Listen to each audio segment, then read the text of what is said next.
De maneiras que de imediato eu chamo então a bióloga Ana Maria Costa, que está fazendo doutorado em História da Arte aqui na Faculdade de Letras, da Universidade de Lisboa, vai apresentar o seu tema. Qual é o tema? Um par entre pares, Alexandre Rodrigues Ferreira, no contexto do iluminismo europeu. Tudo bem? Sim. Como é que... Coloca ali, assim. E não dá para ver... Não, espera. É só porque... sim, professora, se quiser. Ok. Tem que se passar para ali, porque isto é um sistema. Enquanto a doutoranda Ana Maria Costa prepara a sua intervenção, eu aproveito mais uma vez para agradecer aos colegas que vieram a este seminário, sobretudo os que vieram de fora, nomeadamente de Coimbra, e dizer que vieram completamente a expensas próprias. Portanto, este seminário foi organizado assim como uma espécie de somatório de boas vontades. Portanto, é sempre bom reconhecer a entrega. Muito obrigada em duplicado e aos colegas que estão connosco também com o mesmo espírito. Boa viagem de regresso depois da final. Também distribuímos os certificados de participação, acho que já toda a gente tem. Depois pões aqui diretamente. Depois tem o rato.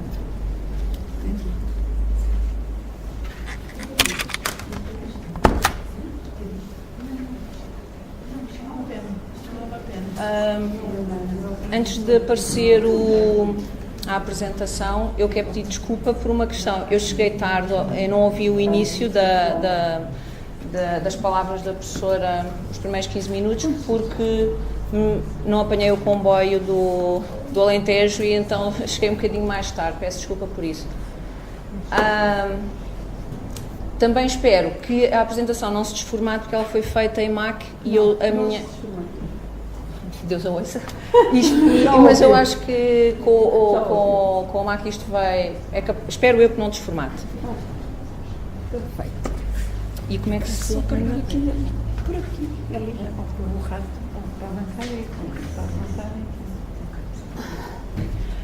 Então, portanto, o meu nome é Ana Maria, sou aluna de doutoramento, sou bióloga, mas sou aluna de doutoramento em História da Arte, aqui desta faculdade. Como a professora Ana Isabel diz, às vezes sinto-me um peixinho fora d'água, mas aqui os meus professores são mesmo umas pessoas muito queridas e integradoras, e isto é um elogio também para si. Queria agradecer também o convite que vocês os dois nos fizeram. Este tema do Alexandre Rodrigues Ferreira é um tema que me suscitou sempre uma grande empatia com o autor, com o naturalista que dirigiu esta expedição, porque há sempre, na história há sempre, mas há um grande conjunto de autores que são prós, Alexandre Rodrigues Ferreira, e outros escassos que são contra. Falando um pouco mais no seu cariz pouco científico, não muito fundamentado, quer ao nível das suas aulas, quer ao nível da produção que não teve. Esta apresentação está englobada dentro da minha tese de doutoramento, que eu estudo desenho científico, o desenho científico português, espanhol e britânico, português no Museu Nacional de História da Arte, no Museu Nacional isto é uma gafe grande, o Museu Nacional de História Natural e da Ciência, no Real Jardim Botânico em Madrid, no Museu Nacional de Ciências Naturais e no Natural History Museum. Comparei 5 expedições comparei 5 expedições portuguesas, 3 espanholas e 2 inglesas. Tenho como orientadores o meu queridíssimo professor Vítor Serrão e o professor Luís Mendonça de Carvalho. O objetivo desta palestra que eu gostava de partilhar convosco é o seguinte: eu gostava que pudéssemos refletir sobre o contributo dado para a ciência pelo Alexandre Rodrigues Ferreira, comparando de uma forma muito naiva, talvez, mas pronto, foi o que foi possível, mas comparando com outros naturalistas europeus coevos. E propor um programa de restauração historiográfico do sentido unitário da viagem à Amazónia, não devia dizer só a Amazónia, é um erro, mas pronto, ao Brasil e dos seus principais intervenientes. Quem está muito dentro destes assuntos poderia dizer, muito bem, vem esta rapariga aqui e vem falar-me sobre um tema que eu conheço muito bem nesta obra do Osvaldo Rodrigues da Cunha. É um pouco verdade, porque eu li isto no início do doutoramento, em 2010, e quando propus nem me lembrei disto, confesso. Só que a minha mente não era apenas isto, não é como diz o título, aqui em baixo, que é fazer uma análise comparativa com outros naturalistas posteriores. Portanto, isto um livro de 1991.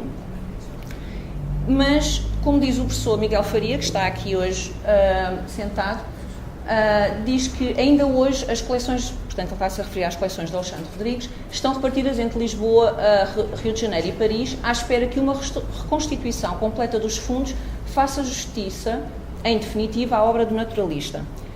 Podiam dizer, sim, não é só o professor Miguel Faria que diz isto, é verdade. O professor de Casa Almassa, por outras palavras, diz isto. O naturalista José Vicente Barbosa de Bocage diz isto. Osvaldo Rodrigues da Cunha diz isto. Carlos França, Américo Pires de Lima, o Simon, o Vanzolini e muitos outros, que eu não pus aqui. Portanto, esta apresentação vai estar construída em dois momentos. Um momento de reflecting back e outro de looking forward. Vamos ao reflecting back. É um ponto que eu já foi aqui falado sobre quem era o Alexandre Rodrigues Ferreira. Sabemos que, sendo um baiano nascido em Salvador, vem para Coimbra, ia para leis, mas acaba por desistir das leis, interessa-se pela filosofia natural e por ser um aluno dedicado, o Vandelli convida-o para ser o demonstrador da aula de História Natural. Eu coloquei esta imagem aqui propositadamente. Porquê? Porque não existe até ao momento nenhum autor, que pelo menos que eu tenha conhecimento, salvo, é importante dizer isto, que diga que nesta imagem, desculpem lá, que nesta imagem do canto superior direito, este senhor que está aqui retratado pode ser ou não Alexandre Rodrigues Ferreira. Nós avançamos com esta possibilidade de poder ser, de facto, o Alexandre Rodrigues Ferreira e, tendo em conta o traço da aguada e da aguarela, ser o Freire que o desenha. Mas, para já, isto está ainda em construção e poderá versar depois, pretendo expor isto depois na tese de doutoramento. Avançando. Ainda continuando a refletir sobre o Alexandre Rodrigues Ferreira. O Alexandre Rodrigues Ferreira, antes de ir para a viagem ao Brasil, há aqui um período interregno no qual há alguma documentação, não muita, porque apenas remete para dois momentos, em 78 e em 83, portanto uma visita às minas de carvão de Buarques, na Figueira da Foz, e um outro, portanto, para ver no contexto com o Feijó, no contexto da parte do reino mineral, e o outro às redondezas de Setúbal, no contexto da fauna e da flora.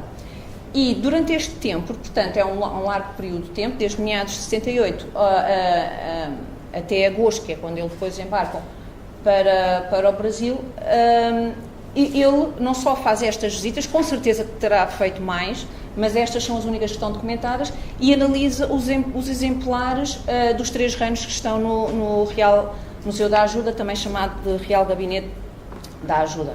E prepara-se assim para a expedição que está a ser organizada para o Brasil colonial, em que, portanto, em 81 já temos documentação produzida pelos próprios naturalistas e desenhadores da Casa do Risco, que se formou em 1780, portanto um ano antes deste documento, no qual já percebíamos que as coisas estavam prontas pelo menos em termos logísticos.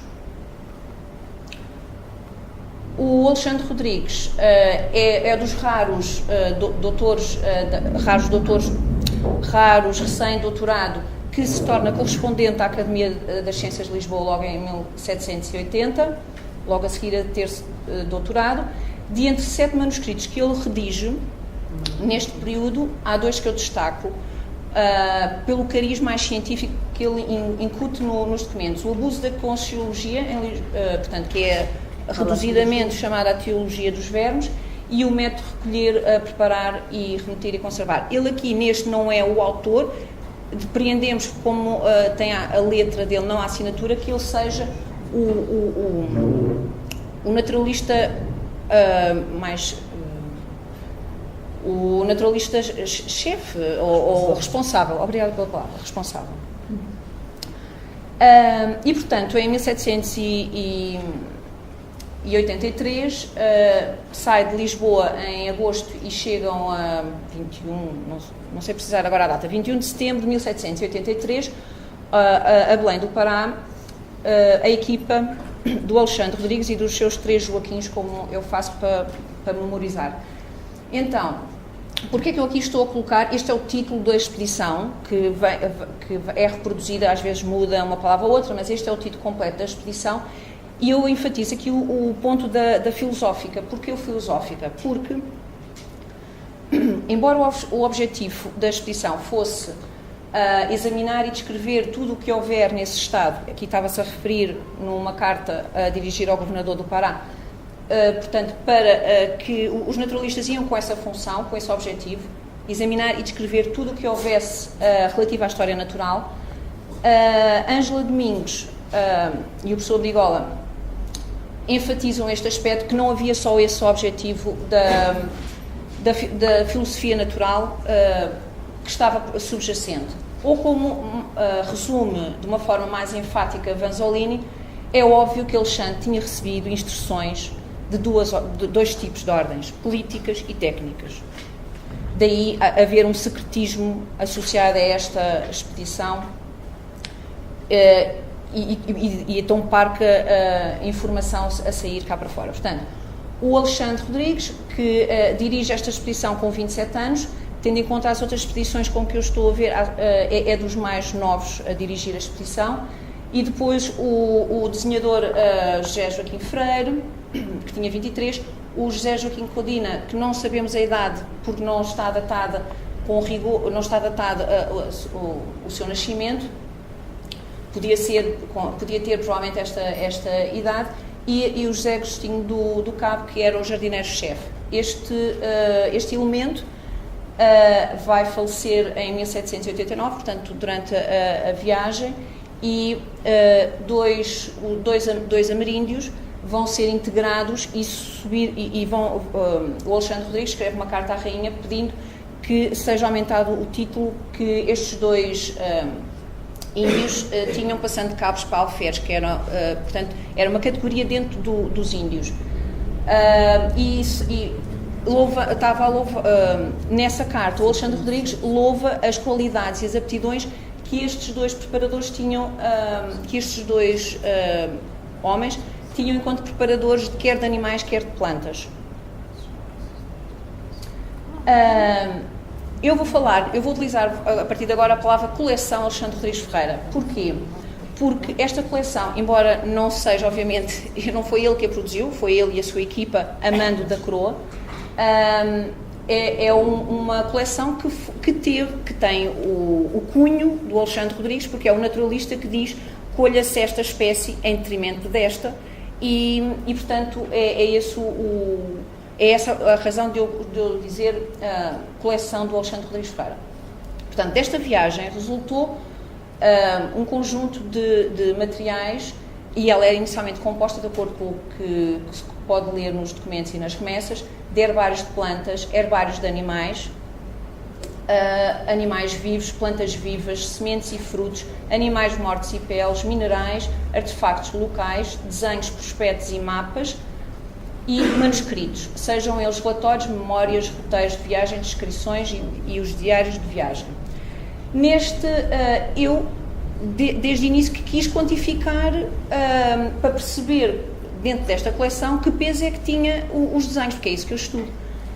E não consegui quantificar, por aquilo que já foi explicado antes, não consegui quantificar e tentei ir ao inventário do Alexandre Rodrigues Ferreira, de 1794, onde me percebi, ao ler as 200 páginas, quase 200 páginas, mais de 200 páginas do documento, que o Alexandre Rodrigues, em 1794, quando ele regressa, há de ter tido uma grande dificuldade em identificar e reconhecer aquilo que tinha sido material que ele tinha mandado coligir e remeter para Lisboa. E a única coisa que ele identifica são os desenhos originais, desenhos e prospectos, e mapas, exatamente, por isso é que está, com desenhos originais 1015. Os tirados a limpo, eu não me interessa, isso não é bonito de dizer, mas não é o meu foco de interesse. E, portanto, continuo sem saber qual é que era o peso que tinha. Imagino que o herbário de plantas andasse na ordem das dezenas de milhares, o dos animais dos milhares, mas não consigo ter uma ideia. Pronto. Se alguém algum dia tiver, eu gostava muito de ter esses dados, por favor. Outros aspectos interessantes relativamente ao Alexandre Rodrigues e à viagem, à viagem na qual ele foi diretor. Foram percorridos mais de 39 mil quilómetros, de uma forma intermitente estiveram associados mais de 500 colaboradores. Há um vasto material coletado durante estes 9 anos da expedição, que, como tentei explicar atrás, é impossível quantificar hoje. Há uma produção de textos de cariz, quer científico, quer mais oficial, de troca de correspondências com as tutelas, e ele, durante estes 9 anos, mantém contactos quer com a instituição científica, quer com a tutela, quer com os governadores locais ou outros agentes locais. Atualmente, a coleção está repartida por Portugal, Brasil, França, Espanha, à luz do que vem num documento do livro do Museu da Ciência, em que é relativo a artefactos da Academia das Ciências de Lisboa, que numa exposição, quando o material retornava a Portugal, foram roubados e portanto, não chegaram nunca chegaram a Portugal. E também sabemos que o Vandelli disponibilizou, acho que esta é a palavra mais diplomata e correta, disponibilizou para os seus pares em toda a Europa sementes, desenhos, cópias de desenhos, não sabemos se originais, espero eu que não, deduzo eu que não, mas cópias de originais sim, e também sementes, isso sim, era comum, era prática comum. Nós também recebemos de Madrid, se bem me lembro. O Alexandre Rodrigues Ferreira teve como único reconhecimento público a condecoração que a Rainha lhe deu da Ordem de Cristo. Em termos de obras impressas, 0. Em termos de discípulos, de alunos, discípulos, ou seja, um legado que desse continuidade aos trabalhos dele, 0. Há, no entanto, um contributo que é dado de uma forma indireta através da documentação que, como já aqui foi dito várias vezes, chegou de uma forma indevida, e não devia ter acontecido, mas chegou a Paris, e Cuvier, La Cepede e um conjunto de naturalistas divulgam este material e fazem circular por entre os outros naturalistas europeus. E, portanto, franceses e não só, também alemães, vão olhar e debruçar-se e descrever espécimes novos para a ciência a partir de material biológico e de desenhos. Encontramos isso em descrição, através dos desenhos. Eu consegui identificar a espécie, fui ao documento original que o naturalista identificou e descreveu a espécie, e às vezes vem lá que esse espécime foi dado de uma forma benevolente pelo Vandelli. Portanto, isto era na fase pré-invasões francesas. Pós-invasões francesas, não há qualquer referência na descrição das espécies. Portanto, chegamos aqui a um momento em que temos autores como o Rómulo de Carvalho, que diz que o Alexandre Rodrigues Ferreira é o mais notável de todos os observadores e pesquisadores da América Portuguesa no domínio da história natural. Eu acrescento aqui uma pequena palavra que é para não ferir suscetibilidades a ninguém, porque há quem diga também, e advogo o Frei Cristóvão de Lisboa, mas eu acrescento aqui a palavra profissional, porque é isso que distingue o Alexandre Rodrigues Ferreira de todos os seus precursores, é o cariz profissional. Ou então, o caso de Boeldi, que diz que a produção científica de Alexandre é de pequeno calado científico. Por forma a perceber, então, o que é que se fazia à época na Europa, sabemos que era prática comum os países, para garantir o seu território ou aumentarem o seu território, os seus impérios, associavam a comissões de descoberta ou a missões de descoberta de novos territórios naturalistas. Ou então casos de cientistas, ou então de cariz científico conjugavam outros, como o caso do Banks. Nesta carta de Domingos Vandelli ao Marquês de Angeja, Vandelli diz que esta utilidade a têm sentido as mais nações, mandando nestas e noutras ocasiões em companhia de matemáticos naturalistas inteligentes. Assim o tem praticado a czarina da Moscóvia, os franceses, ingleses e dinamarqueses, que sabem tirar das ciências naturais todo o proveito que são capazes de produzir. Isto é uma carta de 1777.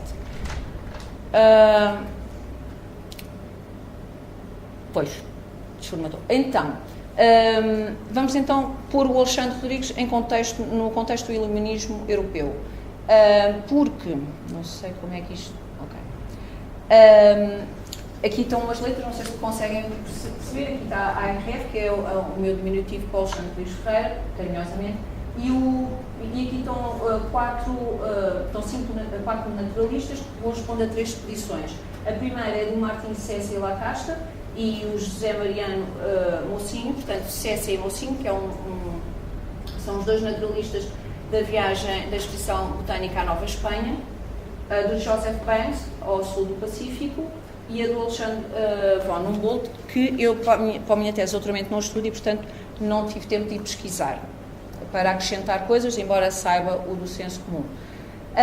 Sobre o Cessa e Mocinho, é um naturalista com 38 anos, mais velho que o nosso Alexandre Rodrigues. Associa-se a esta expedição que ele próprio propõe à coroa espanhola, e a coroa valida, chancela e para além de associar esta expedição, tenta produzir no México, porque o México, portanto a Nova Espanha, um parênteses, a Nova Espanha era o México. O México era para a Espanha aquilo que o Brasil era para nós em termos de interesse. Há um grande intento por parte da coroa em fortalecer a ciência na Nova Espanha. E, portanto, é associada a esta expedição. Esta expedição tem 3 objetivos. Um deles era a criação de um jardim botânico, o segundo era de uma aula de História Natural, e o terceiro era a expedição propriamente dita, com a recolha de material para ser enviado para o Real Jardim Botânico. Portanto, esta expedição tem 2 naturalistas, um naturalista, um botânico, depois surgem outros, mas longuinos, mas ficam pouco tempo associados. E estes 4 são os permanentes, com os 2 últimos que são os desenhadores. Eles percorrem mais ou menos 30 mil quilómetros, coletam cerca de 20 mil espécimes de flora. No entanto, e muito engraçado, eles também conseguem coletar espécimes zoológicos, só que não conseguem fazê-los chegar nas devidas condições a Madrid durante a sua viagem. E tem o mesmo problema que teve o nosso Manuel Galvão da Silva, que foi na viagem de Moçambique a Lisboa, em que o Júlio Matiasi dizia que não estão a enviar de acordo com as instruções que vos demos. Pronto, e eles não conseguem fazer chegar. Portanto, daí haver, apesar de ser uma expedição de cariz botânico, há pesquisa zoológica, no entanto, os espécimes não chegaram em boas condições, mas prova de que a zoologia também era interesse, há a produção de 200 desenhos da fauna. Também esta expedição se dispersou por França, em que o Cessé falece em 1808 e o mocinho, num período conturbado da história espanhola, refugia-se em Montpellier, onde os desenhos começam a ser copiados. Depois há uma história lindíssima sobre a cópia destes 1830 desenhos da flora em Genebra, no espaço de 7 dias, 200 pessoas de Genebra, locais, são pessoas que obviamente tinham as mínimas aptidões, copiam esta obra completa. O Cessé fornece ao Condamine, que é o naturalista suíço que fica com a guarda desse material, fornece alguns exemplares, mas leva-os consigo para Barcelona e depois há um puff e desaparecem no tempo, até que em 1980, acho que não quero ser, na década de 80, de 1980, um americano descobre no privado essa coleção dos desenhos e os americanos, Huntington Institute, compra a coleção e, portanto, a coleção de desenhos está atualmente dividida entre Madrid e os Estados Unidos. Também sabemos que existem em França desenhos da flora e da fauna que são muito... Vocês podem pensar, são muito naivos, não tem nada a ver com os do Alexandre Rodrigues, mas pensem que são desenhadores locais. Os nossos eram formados cá e estes são desenhadores locais. É muito, muito interessante. De qualquer das formas, sabem desenhar e sabem poupar tempo, que é uma coisa muito importante, porque no campo não havia tempo, de uma forma geral, não havia tempo para fazer desenhos finais. E, portanto, os desenhos eram finais, como diz o Pedro Salgado, o ilustrador científico português, diz que estes desenhos já eram desenhos finais. E eram finais porque não se aperfeiçoava, seria para aperfeiçoar mais tarde. Mas eram finais no momento. Não sei o que é que se passou. Agora vou-vos ler um parágrafo que para mim me tocou bastante. A diáspora documental foi enorme, pensando no esforço institucional que foi posto em marcha, na extraordinária qualidade dos trabalhos realizados, a escassa repercussão que teve a expedição no panorama científico e intelectual, no seu tempo, só pode qualificar-se de autêntico fracasso. É importante observar que a dita diáspora, esta espécie de ocultamento e fragmentação dos materiais, terminou por afetar inclusivamente a restauração historiográfica da sua imagem, as biografias dos seus intervenientes e os seus trabalhos. E isto é uma frase do Juan Pimentel sobre a expedição do Cessé e Mocinho. Eu estava a ler isto há uns tempos e estava a pensar, mas isto aplica-se na íntegra ao Alexandre Rodrigues Ferreira. Passamos agora para uma outra expedição, a do Banks. A expedição do Banks, a expedição do Capitão Cook, a primeira expedição, que eu trato como a expedição do Joseph Banks, ou então, como os ingleses preferem adotar esta terminologia, a viagem do HMS do Andover. Tinha como principal objetivo, porque era uma viagem do almirantado, tinha como principal objetivo observar o trânsito de Vênus a partir do Pacífico Sul. Ele percorreu e, portanto, associou-se o Joseph Banks como naturalista e com posses, conseguiu ser incluído num barco muito pequeno onde já viajava uma população já bastante densa. Portanto, ele conseguiu ser incluído com um séquito de 7 pessoas. É muito engraçado porque as pessoas têm que se reajustar para entrarem mais 7 pessoas com todo o material que tinha que ter o Joseph Banks, que era um Sir. Naturalista, que tinha maior interesse na botânica, e daí a coleção que chegou aos nossos dias é uma coleção com um peso muito grande da botânica.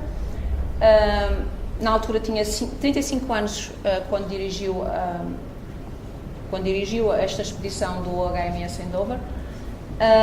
Ele foi acompanhado pelo Daniel Solander, o botânico discípulo do Linneo, e por outras 3 pessoas. O Sidney Parkinson, que é o artista que falece no último momento, quando já estão a regressar para Londres, assim como o Alexander Buchan e o Sporing. Há um conjunto, eu não consegui até ao momento quantificar quantos quilómetros é que eles percorreram, para ter uma ideia do esforço. Eles coletaram 30 mil espécimes vegetais e 1000 animais coletados. Não, 1000 animais coletados. E há um conjunto de manuscritos, não muito vasto, na ordem da dezena, de manuscritos produzidos por eles. Isto, gostava só de vos mostrar, o Natural History Museum conserva, tem a possibilidade de mostrar-nos, de ter um desenho feito no campo, pelo Parkinson, e um desenho final feito, agora não me lembro quem, não tenho memória, mas pronto. E isto mais tarde, o Banks financiou a sua própria publicação, tal como o Humboldt, que a gente já vou falar. Ele financiou a sua própria publicação porque ele tinha interesse em divulgar. Pronto. Agora, eu ponho-vos aqui este conjunto de imagens e brincadeirinha era quase dizer-vos, identifiquem lá o que é português, ou seja, não é... Os nossos artistas, isto agora estou-me a desviar um bocadinho, os nossos artistas eram habilidosos, ao contrário do que alguns autores nossos contemporâneos continuam por dizer que os nossos 2 artistas eram pouco dotados. E eu pretendo rebater isso confrontando com outros, mas com toda a consideração por esse senhor, que já é bastante idoso, mas é o John Hemming. Agora vamos ao momento looking forward. Eu aqui esqueci-me de uma coisa muito rápida. Não, é à frente. Desculpa. Pronto. Este é chegado um momento em que durante a investigação cheguei a um ponto em que percebi-me que, para compreender realmente a obra do Alexandre Rodrigues Ferreira, nós temos que ter acesso a tudo. Só assim que nós conseguimos perceber os motivos, o tal sentido unitário que o Juan Pimentel falava. E, portanto, a compreensão que temos da obra e da vida do naturalista, na sua total dimensão, é limitada. Quer sejam os investigadores brasileiros a produzirem, quer sejam os franceses, quer sejamos nós, quer sejam os americanos, que também produzem sobre este acervo. E ela é limitada pelo facto de estar fragmentada por diversas instituições em diferentes países, não permitindo uma visão global e objetiva do que foi a expedição em termos científicos e do valor do espólio. E por valor, eu quero chamar a atenção a um autor com um nome muito estranho que eu agora devia saber dizer, que é de qualquer coisa. Há um autor, desculpem, eu não devia... Rewind. Há um autor, investigador, assim, tipo russo, com uns nomes estranhos, que é do Museu Nacional de História Natural de Paris, que é um livrinho de capa verde do Museu Bocage, que chama a atenção para o valor económico que se perdeu quando das invasões francesas, quando do saque dos franceses, e chama a atenção para o desconhecimento que atualmente se tem sobre o valor económico que essas coleções tinham à época e têm presentemente. E isto é algo que acho nós, por exemplo, não sei se repararam, eu não fui capaz de dizer quanto é que custou cada uma destas viagens. Sei, aqui a de Humboldt custou 1/3 da sua herança, Sei que a do Banks foi bastante avultada, mas ele não ficou pobre. E não sabemos quanto é que custou nem a dos portugueses nem a dos espanhóis. É um aspecto que eu acho que é importante. A parte económica é desconhecida. Portanto, o que é que eu pretendo com o Looking Forward? O Looking Forward resulta de uma discussão de cafezinho com os colegas do Museu Nacional de História Natural, com o Paulo Marques e com a Judite Alves, no qual nós falávamos que faria sentido haver acesso a todo este espólio, este acervo do Alexandre Rodrigues. E na altura, portanto, o ano passado, em 2014, publicámos um pequeno artigo no qual propomos exatamente isto, que seja criado um portal digital de toda a coleção do Alexandre Rodrigues, reunindo para isso cópias digitais que estão, e portanto não estamos a querer que a coleção se desloque, nós estamos a querer algo que até o momento eu não conheço, procurei e não conheço nenhuma coleção que esteja atualmente dispersa e que haja esforços de a congregar, porque apercebi-me em algumas instituições nas que tive que há quisílias entre instituições. Há quisílias ao nível dos técnicos, que são compreensíveis, e há quisílias institucionais mesmo. E, portanto, é difícil a associação. Eu acho que isso pode ser ultrapassado para bem do melhor conhecimento, quer deste autor, quer de toda a sua equipa e dos motivos que estiveram por trás, portanto, no sentido para a história. Portanto, reunir estas cópias digitais, compilar a informação e relacioná-las, as subcoleções, de uma forma dinâmica, com acesso livre a toda a coleção. E por segundo, uma segunda proposta é que seja feita uma exposição itinerante da vida e da obra do Alexandre Rodrigues, porque embora existam muitos biógrafos desde 1846, a seguir à sua morte, houve 17 anos que caiu no esquecimento, um bocadinho como o Linneu, em que na Suécia caiu no esquecimento. É estranho, mas aconteceu. E, portanto, tentarmos, através de uma exposição internacional, que pode ser criada, eu ao falar com um vizinho meu, que é diplomata, explicou-me, não é meu, é dos meus pais, ele explicou-me que há possibilidades no âmbito como é que chama aquela coisa dos palopes? Há um termo. E o que é que quer dizer o C? Comunidade. No âmbito desse organismo, o que seja, há a possibilidade, por vias diplomáticas, de se conseguir reunir. Eu contei-lhe a situação e ele disse que lhe parecia ser possível engajar, portanto, explotar esta situação. Portanto, se me diz isto, penso que faz sentido. Portanto, para finalizar, com mais ou menos recursos financeiros, todos os naturalistas viajantes de finais de 700 dedicaram grande esforço para melhorar as condições económicas dos seus países. Portanto, a economia natural que está por trás, através do desenvolvimento dos recursos científicos que dispunham. Alexandre Rodrigues Ferreira, tal como os seus colegas espanhóis, não alcançou o reconhecimento mundial durante a sua vida como teve Joseph Banks ou Alexander von Humboldt. Eu acrescento algo que me apercebi com a leitura que fiz mais apurada para este seminário, que o facto de não haver um sigilo institucional por trás, portanto, as expedições portuguesas e espanholas tinham, com maior ou menor sigilo, não divulgavam tudo o que iam, para onde iam, e quando encontravam material, muitas vezes não era apresentado aos governadores, era sim enviado diretamente para Lisboa.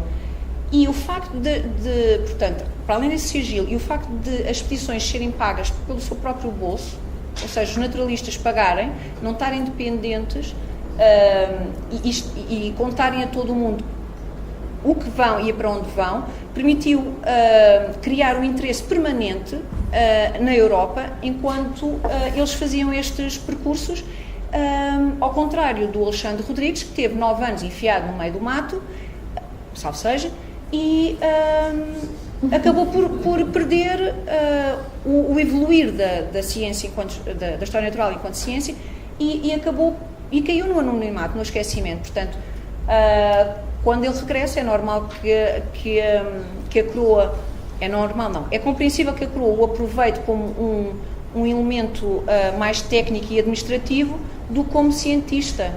É normal, porque, convenhamos, ele lidou e tentou resolver muitos problemas e se calhar e não conseguiu fazer tanto o trabalho naturalista que fizeram e que era necessário ser feito assim que se chegasse, mas que tinha que se recomeçar com as coleções completas, organizadas, coisa que não estavam. Considerando o legado, este é o último slide, considerando o legado que chegou até aos nossos dias, resultado desta viagem, cabe-nos, pois, iniciar o processo de restauro historiográfico desta expedição e dos seus intervenientes numa perspectiva global, multidisciplinar. Sabemos as diferentes valências que tem este acervo, integradora e comparativista, com as suas congêneres europeias, para percebermos como encaixam as peças deste grande quebra-cabeças. Permitindo-nos, assim, avaliar, de facto e em concreto, o contributo real, direto e indireto, do Alexandre Rodrigues Ferreira para a ciência portuguesa, brasileira e europeia, coisa que hoje é impossível alguém, eu tenho lido, mas é impossível alguém dizer deu o maior contributo, ou deu, porque não passam de opiniões, são opiniões, são opiniões e são pouco fundamentadas, e temos que passar a uma fase. Eu sei que estou aqui e são todos historiadores, mas temos que passar para uma fase de integrar e compreender todo este acervo e fazer uma leitura global e não uma leitura ou da antropologia ou da biologia ou às vezes uma leitura da história da ciência, que é mais geral e englobadora, mas integrar. E é isto que eu gostava, que passados 200 anos este ato de justiça que se exige para o Alexandre Rodrigues Ferreira aconteça, e de modo a que ele possa ocupar um lugar na ciência. E era isto.